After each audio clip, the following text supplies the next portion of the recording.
Governor Dewine, so good to see you. Have a seat here for a second if you can, if you have the time. Yeah, have a seat. Right there's a microphone for you. Governor Dewine, how are you? Everybody's great at the Little Brown Jug, right? Yeah. What's your favorite part of the jug? I think it's just being here. I mean, just watching the horses, talking to people. You got people who, you know, sometimes you only see them one time a year, and that's the Little Brown Jug, but you also have people that you meet from Canada and Lord knows where else. I mean, they come from a long, long way. Even some come from Marion. Yes, that's Now, you and Mary Ellen go way back. Oh, we do. You've known each other quite a while. We That's do. right. We Yeah. do. And she won the Triple Crown, right? She did. She did. Local, state, and national. Treasures, and she got the big one. She certainly did. Thank you. Oh, yeah. Mary Ellen, what's it like to see Governor Dewine? Oh, it's great. Yeah. Yes. It's great to I'm glad he came. Yeah. So yeah, Fran and I are here, and we're having fun, and just wanted to, frankly, come over and say hi to you. That's It great. looks like you're doing well. Yes, I am. It's good. Is she betting anything? That's a question. Yes. Yes. Yeah. There's a bet going to happen later Bet on. gonna happen. There is going to Okay. happen for the big jug race. She's saving it for the big one. She's saving Yeah. it for the big one, the That's final right. race today. We're all excited for that. How about you? I have not bet yet. Uh-huh. I've been asked if you lost any money. I said no, but I haven't won it yet. Yeah. As you say, unless you bet, you can't win anything. So. Governor, what's it like to be out there when the winning horse is announced and you go out there and take the picture? What's that like for you? Well, it's really neat because obviously everybody's happy, and you see who the owners are, and they come out, and you know they're all they come right across the racetrack, and we're waiting for them there, and they're just so excited. You know, so very, very excited. I mean, to win the Little Brown Jug is a pretty big deal. Yeah. It's a very big deal. And, you know, this is just one of the great things that we have in Ohio. We're very proud of the Little Brown Jug. We're proud of harness racing in Ohio. We have great harness racing still. Many of our fairs, of course, still have harness racing. So, yeah, it's fun. What is your favorite part about summertime? We're about to close it out here. Autumn's on its way. What's your favorite part about summer in Ohio? Well, I got to give one. I'll give a little advertisement for our state parks. This morning it was announced that Ohio was named as #1 in the whole country in regard to our state parks. Wonderful. And so we are very proud. We have 76 state parks. Our newest one is actually fairly close to where Fran and I live. It's near Xenia. And it's for the Shawnee Indians in the late 1770s. That was their home. About 1,000 Shawnee were there. It's the place where they took Daniel Boone. They captured him down in Kentucky. They brought him there, right there, what is now Old Town, what we call Old Town, between Xenia and Yellow Springs on Route 68. So there's a lot of history there, and we created this park. It's a very small little park, but we got a great visitor center, and we just want to kind of tell the story of some of the indigenous people were here, the Shawnees particularly, but also the settlers that were coming out. It was a time when, there was fighting between them, killing, but there was also, they were trading back and forth. They were getting along for a while, so it's part of our history. It's part of our story, and we kind of wanted to tell that story. Governor, do you have a favorite fair food that you like to grab when you're here at the fair? No, I mean, it's... we all like the typical fair food, don't we? We do. Of course, I'm a big fan of popcorn wherever I can find popcorn. So, I mean, if you walk into the grandstand there, all you smell is popcorn. So it's I haven't had my fix yet, but I'm headed over there shortly. Well, we certainly love that in Marion. Governor, how are things in the state? How's the state of Ohio right now? I think things are going well. I mean, we're creating a lot of jobs in Ohio. We're creating, frankly, more jobs than we have sometimes people to fill them. And so our goal, I talked this morning to many of the university trustees, the 14 public universities, the four-year schools, and many community colleges, and they have their trustees. We had a big meeting, about 250 people. And, I said, look, our biggest challenge in Ohio is we've got to make sure every Ohioan can live up to their full potential. That's what we want for our kids. That's what Fran and I now want for our grandkids. And but it also is what the state needs. We can't, when a young person graduates from high school, first of all, we hope they graduate. But if they graduate and they don't have any kind of pathway, we want to try to help them get a pathway because we want them to live wherever their dream is. We want them to find something they get really excited about. And it can be any number of things. It could be going to college. You have to go to college to achieve whatever they want to achieve, or it could be, going into the trades. It could be all kinds of things. But as long as they love what they do, they're probably going to be okay. And parents are going to be happy because they're finding something that they love to do. Well, and having you, Governor, here, and Mary Ellen, I've got to ask this question of both of you. Two very successful people in life, have lived great lives, have had great careers. What is the secret to being a good public servant, a good politician, and what's been the best part? Mary Ellen? Caring about the people. Yeah. Yeah. What's been the best part for you? I think to be a really good public servant, and I'll follow what Marilyn said, you've got to care about people, and you really have to listen to them. It doesn't mean you can always do what they want you to do. People come to you, you couldn't fix every problem. I can't fix every problem. But listening to them kind of tells you what they're thinking, and it tells you, what you need to get fixed sometimes. Some areas where we need to do better. Governor Dewine, when your term ends, what do you plan to do? I'm not sure. I get asked that question. I've got a year and 3 months or so to go. I love what I'm doing, so I don't really know. I'm really focused on trying to finish strong and achieve the things that we want. One of the things that we've really put a lot of focus on is reading, and what we call now the science of reading. When Fran and I were growing up, you'd refer to it as phonics, but we sort of got away from it. Sounding words out, we got away from it, unfortunately, in some of our schools. Now we're getting every school back to do it, because now we know that is by far the best way to learn to read, just sounding words out. And when you go into classrooms, Fran and I have been in a lot of classrooms and really good teachers who are teaching kids how to read, and it's not anything that Mary Ellen and I experienced. It's much faster paced. It's these kids are all engaged, but it works, and they're sounding words out, and kids are learning to read. And we just have to keep doing that, because that's the secret to success in school. It's the secret to success in life. You need to be able to read. You need to be able to like to read, and it's kind of basic, but we gotta execute with the basic things. Yeah. Has your time as governor flown by? Yeah, it really has. And of course, my time as governor was every term is different, but my first term, of course, was different because of COVID, and we were dealing with that for quite some time, and it kind of dominated some of the things that we were doing, trying to keep people safe, trying to get through it. So that was should we say, an interesting period of time for all of us.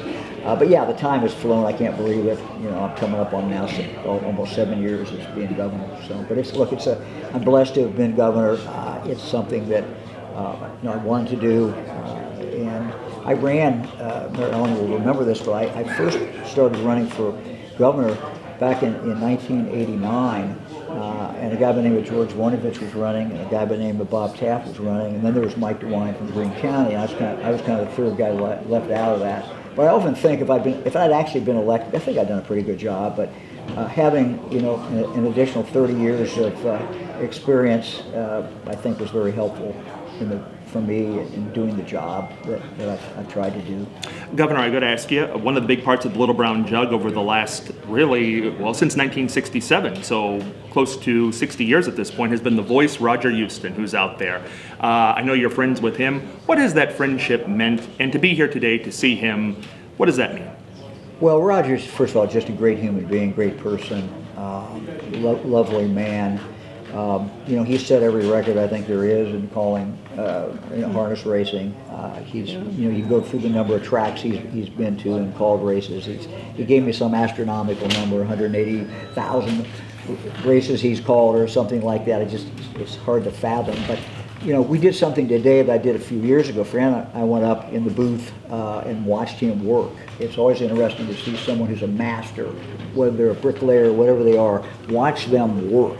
And to see him call the race, I don't know how he does it. I mean, he goes from one race to another, and he doesn't seem to be memorizing anything about the horses, and he just calls it, and he doesn't miss much. Governor, we only got a few minutes with you here, but is there anything that keeps you up at night these days?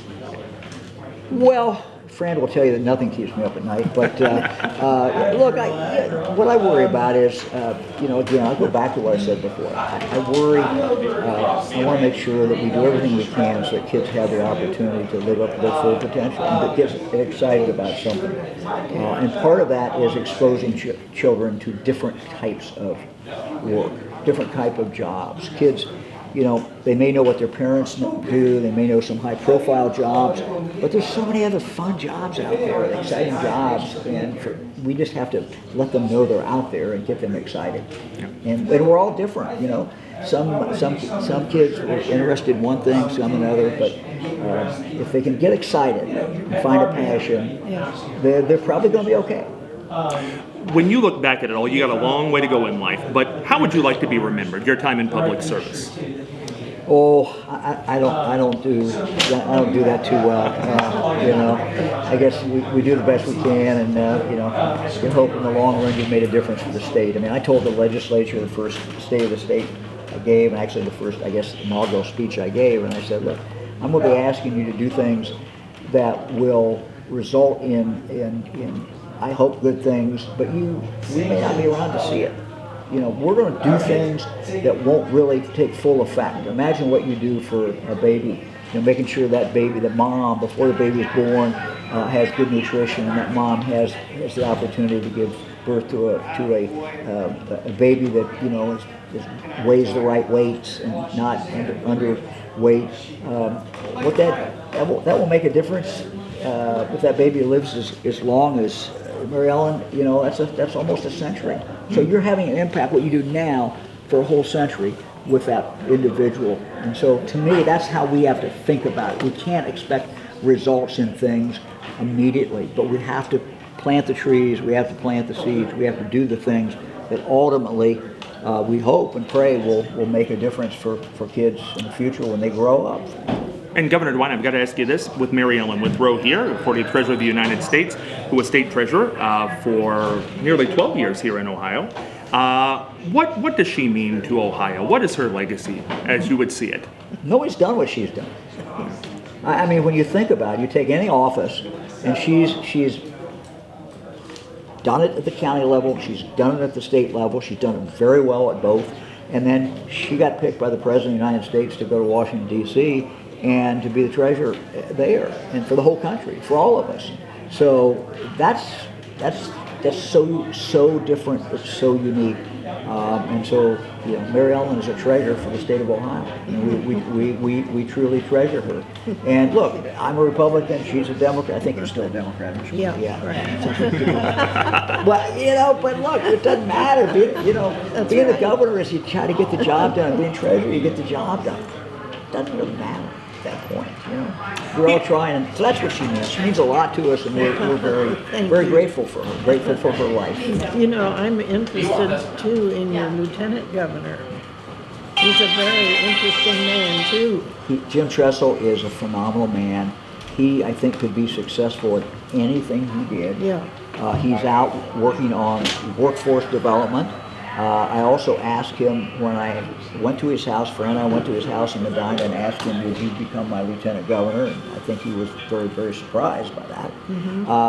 But I also asked him, will you head up a fitness campaign for our kids? And so he's right in the middle of that now. He's got over 100,000 kids signed up in many, many schools all over the state of Ohio. Mm-hmm. And he comes in there. I haven't seen it in person, but I've seen videos of what he does. He has Ted Ginn Jr., great football player, NFL player, and Ohio State player, who is working with him on this. And it's just to get kids, again, exercising.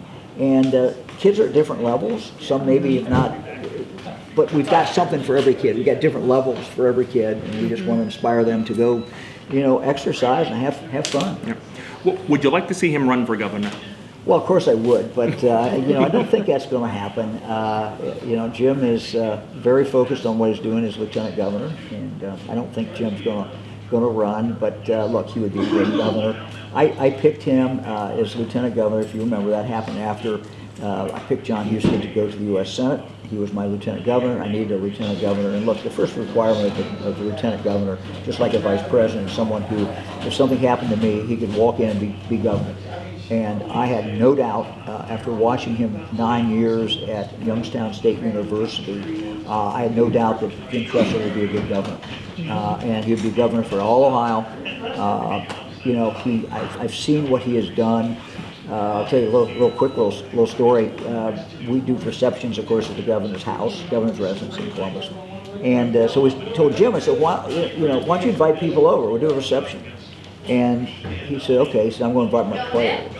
And so we had 99 of his former players. And I thought we were going to have a little reception there.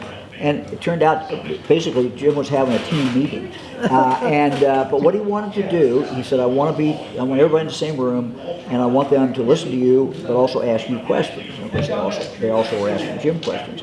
But it was clear to Fran and me after about 5 minutes that what he was doing is trying to encourage his former players to become active in maybe a school board or maybe run for county commissioner or something, but get involved some way, whether you run for office or not, but get involved in government and understand government. And that's what he was doing. It was Jim Tressel continuing to teach. And that's what he is. He's a coach. He's a teacher.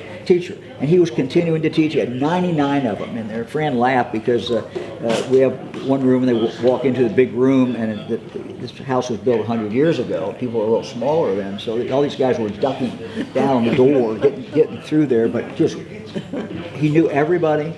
He knew about their family. He knew what they were doing, and he would call on them. And one person was on the school board, and one was doing something else. But that's what he was trying to do, is encourage them. And we had a great time with him. But that's the kind of guy Jim Tressel is. Governor Dewine, I got to ask you, what's the secret to a long marriage? Oh, Fran, you want to take that one? No, Fran is. I can make some smart. My mother always said I was lucky, and I gave her a hard time. I said, "Mother, luck had nothing to do with it." But I think, luck does have something to do with it. And meeting Fran and I met in first grade. So we met in first grade. I walked over her house in sixth grade and brought her a Whitman sampler and a cross. Seventh grade, we had our first date. So, we got married when we were 20. She would not get married until she turned 20. She said, I'm not going to be a teenage bride. So, anyway, so she turned 20 on May 20th. We got married on June 3rd. So. Governor, I know you got to go, but here's what I want to say. I want to say, in the world we live in right now, for whatever people make of it, to have Mary Ellen Withrow, a long-term public servant here, strong Democrat, and you a long-term public servant, strong Republican, together, laughing, reminiscing, having a good time, this is what it should be all about. Well, it is. It should be all about that. It's about getting the job done, and Mary Ellen has done the job. Every single job she's held, she's done it, and she's done it very, very well. And we're proud of you very much. I'm delighted to have the chance to talk with you today. Yes, I'm glad to see you too. Yes. What a pleasure. The 70th governor of the state of Ohio, Mike Dewine. Governor Dewine, it's a pleasure. Thank you, sir. Thank you. This is Scott Spears for WGH Radio, and we just had a delicious pizza here at the Berwick in Green Camp, Ohio. You've got to come here and have some pizza. And guess what? I used to work in the bank that is connected to the Berwick, where you can sit and eat. Look at this bank. I used to work here many, many years ago. It hasn't changed very much since I've worked here. What a way to come back into nostalgia here in Green Camp, Ohio, and take in this great bank. And one of the great things you can do here is eat in the vault. Can you imagine that? We're going to go in this vault and see what's in here. Now, here's the thing. This vault has been shut for many, many years. And before I came, I happened to remember the combination. This vault has been shut for years. What are we going to find in here after all these years? Come with me. Let's see what's in the vault here in Green Camp, Ohio. My goodness gracious. Here's the vault. Well, holy mackerel. Mary Ellen Withrow, what are you doing in the vault? I'm just sitting here waiting on money to come in. Go ahead and pick that up. Roger, what was it like out there for the 80th running? Different.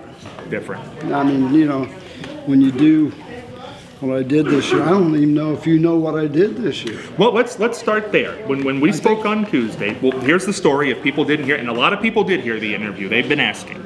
Roger and I got to the end of the interview on Tuesday, which we have traditionally done for a long time now, and I said to Roger, Roger, do you ever think about hanging it up? 80th annual Little Brown Jug, you've been doing it 57 years, do you ever think about hanging it up? And you said, are you coming Thursday to do the interview? And I said, yes. And you said, let's talk then about what and why. And Thursday has come. So 2 years ago, I made the decision that the 2024, last year, would be the last Little Brown Jugger called. I knew personally I had to make the decision early so I could handle it. It wasn't going to be, tomorrow's going to be the last jug I call. I didn't want that pressure. I had said about a year before last year to Tom Wright that I was thinking of stop calling the jug and the jugette and just call all the other races and turn the jugette and the jug over to Jason.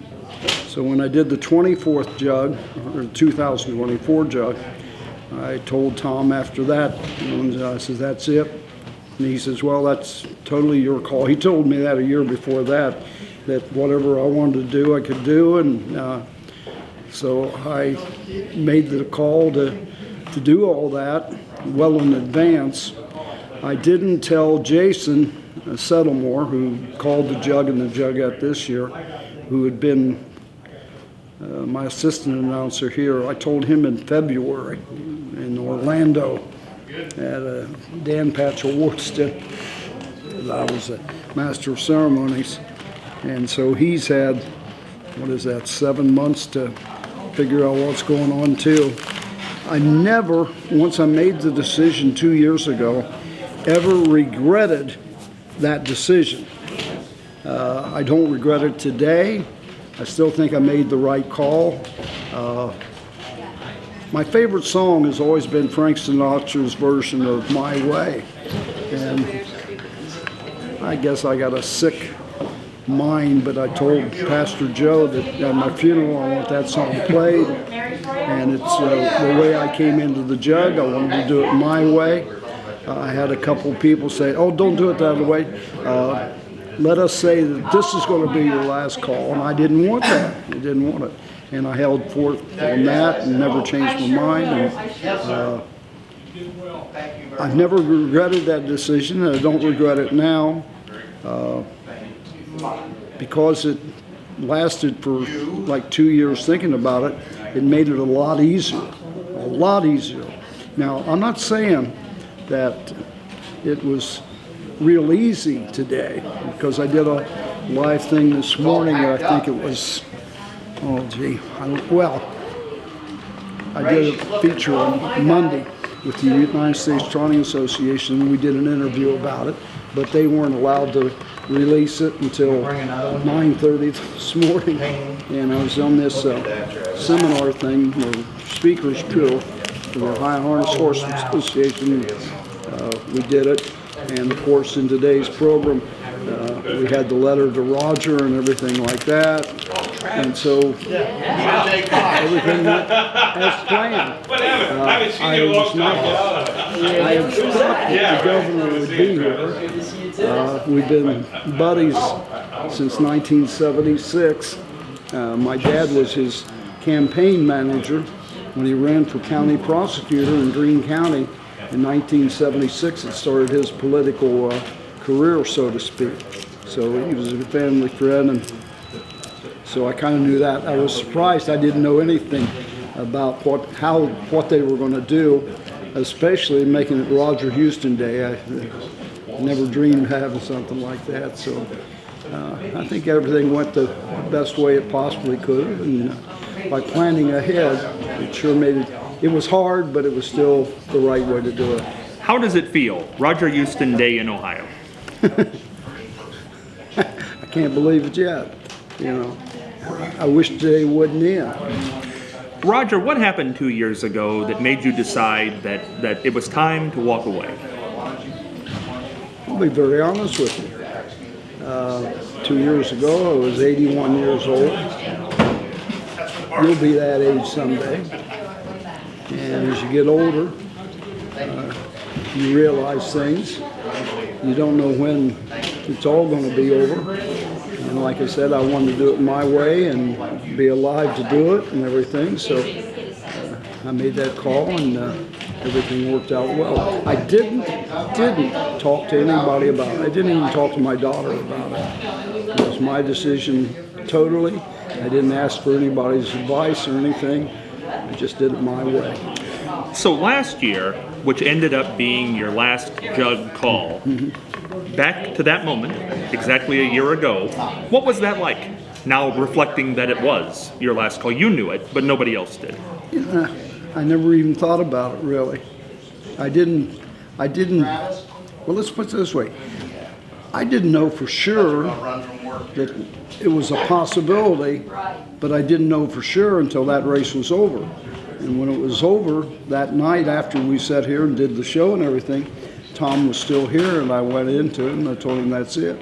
Yeah, I couldn't tell you on radio last year because I hadn't even talked to him about it when it was actually going to be, so. You know, I think the reason, even on Tuesday, when people had an inkling, because the question was, have you ever thought about giving it up? People thought, well, maybe that's what it is, but this is also the man who said that in his life, harness racing has come first, before family and everything else. That his wife had a cesarean because he had to go to work. Daughter named for Neville Price. Yes, exactly.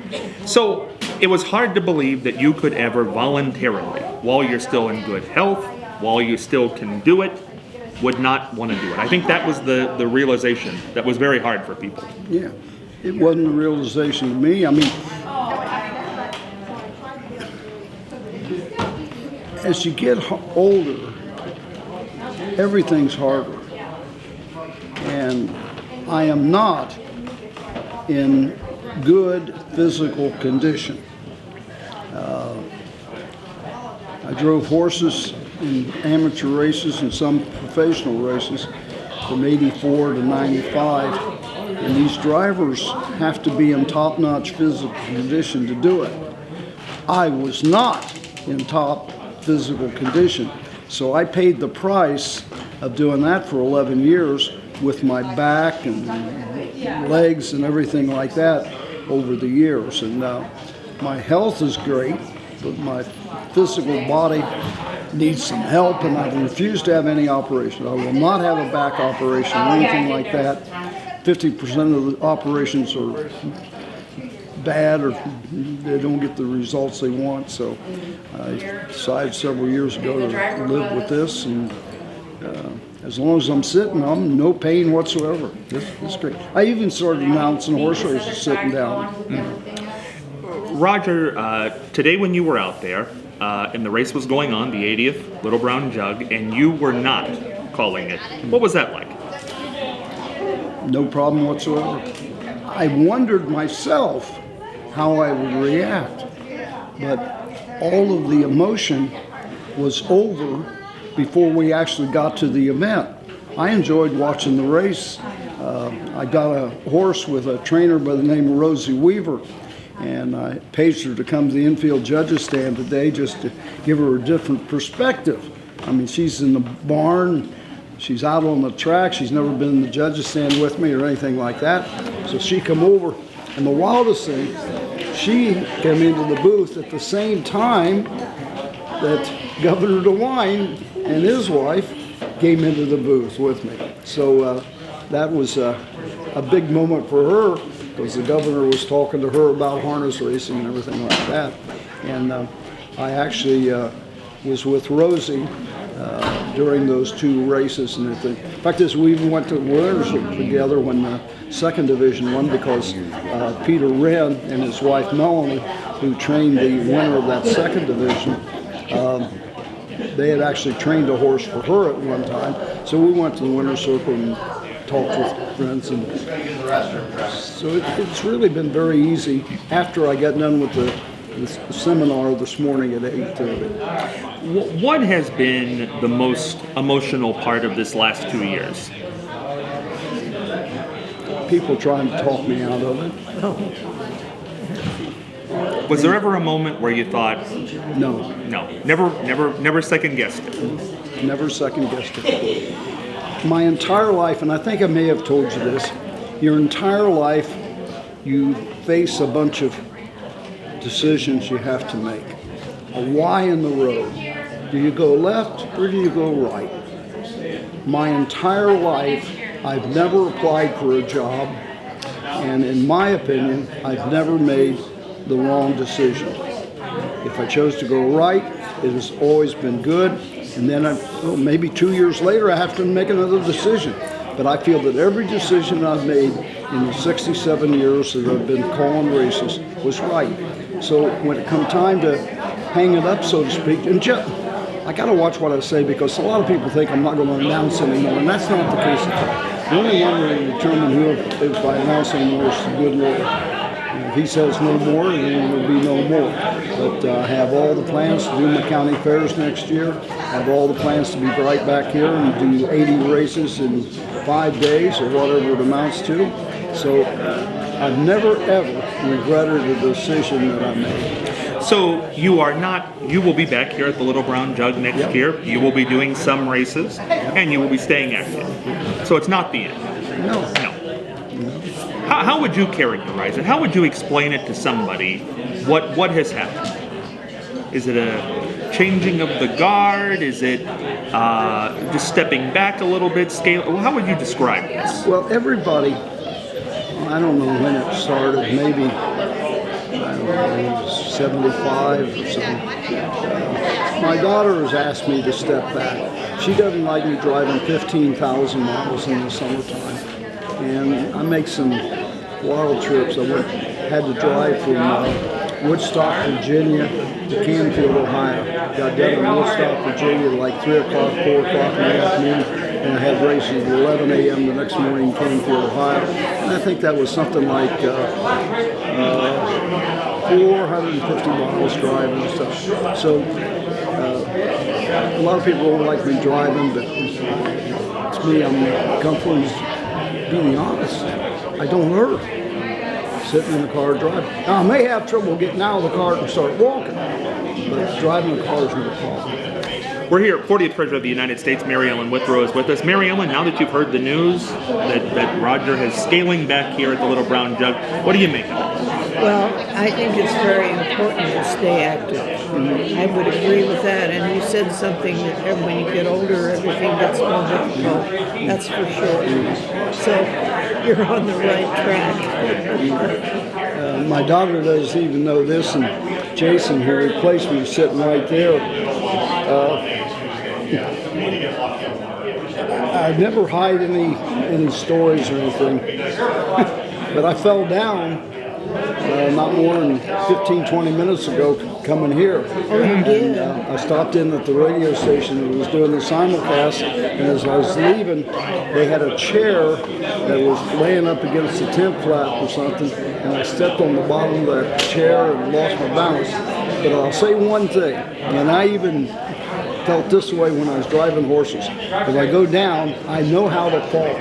And I've had 5 or 6 falls over the years, and I've never seriously had an injury. I went down today, got right back up, got in the golf cart and came right over here. No aches or pains or anything like that. So we're glad to hear that. You got to learn how to fall. Got to learn how to fall. That's a secret to it. I can learn how to fall. Roger, in this more than half century that you have been doing the Little Brown Jug, what's the favorite memory? What sticks out in your mind today? I don't have a favorite memory. I've got 57 favorite memories, plus favorite memories of everywhere I've gone, all over the world. It's hard for me to say that one thing stands out. Now, if you go to individual races and ask me if that or something like that, my favorite memory is my daughter being born and getting to see her before I came to Delaware and everything like that.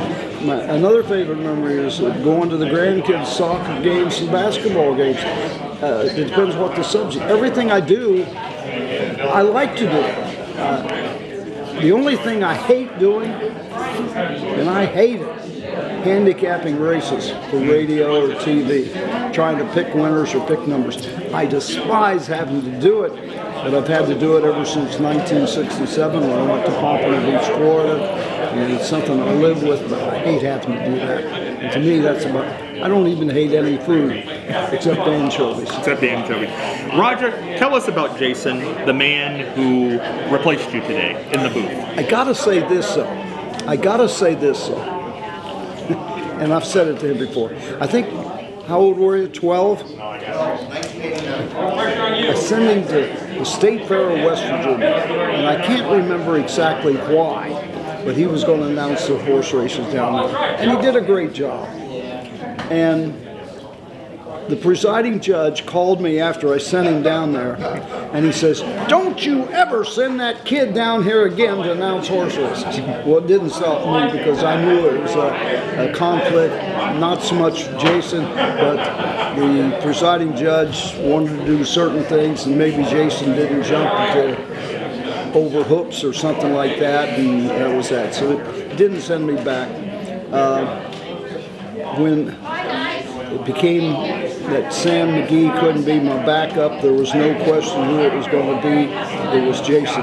There was one time, I've had a number of backups here at Delaware, and we took a group picture of about 5 people, all announcers and myself, and I made the comment after it was over, all these people are waiting on me to die so they can call the Little Brown Jug.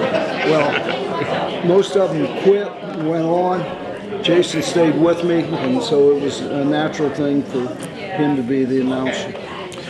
For the first time in 57 years, you didn't call the final race today at the Little Brown Jug. What was that experience like?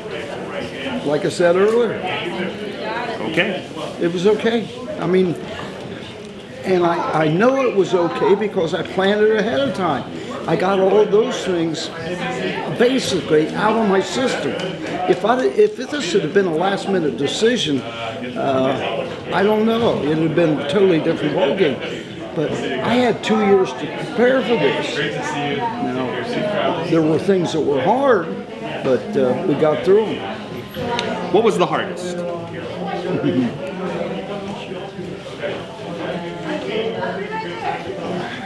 I don't know how to say this. There were a couple people that I told this week.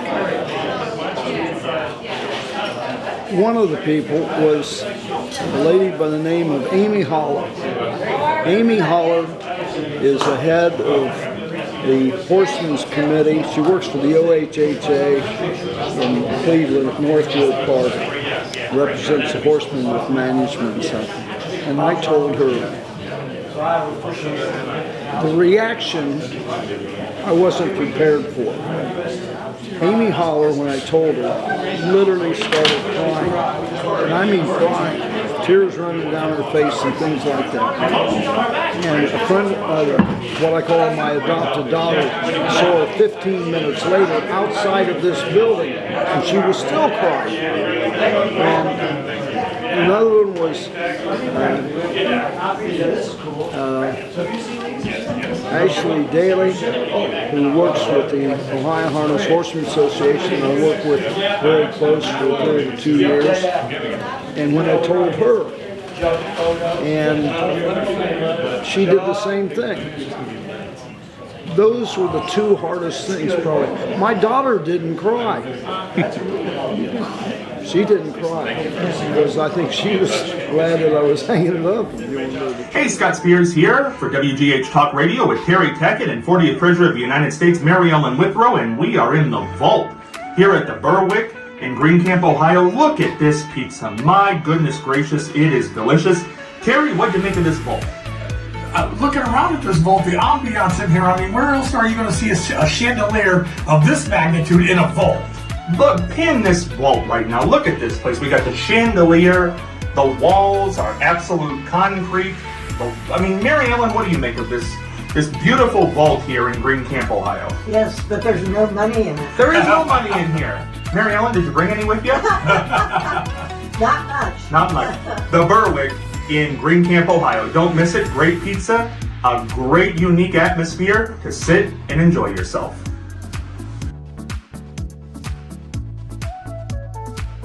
1946 is when the jug started.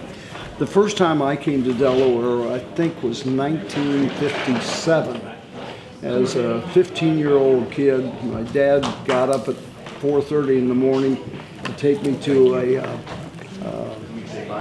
farmer friend who always came to the jug. And we left his house at 5 a.m. in the morning, got here around 6:15, 6:30. Went and had breakfast in one of the church tents. Flaps were still down because it was real cold. They didn't have a jug barn or a jugette barn, but we walked through the barn area to try to find all the horses.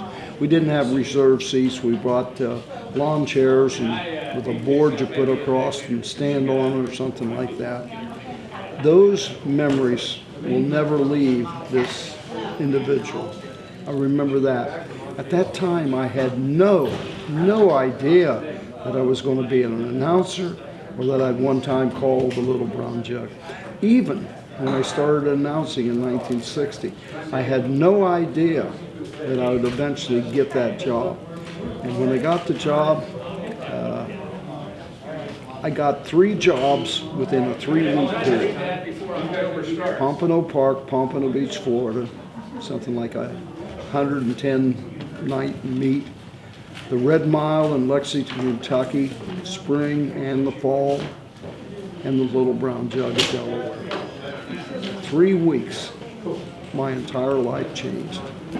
I was going to be a school teacher.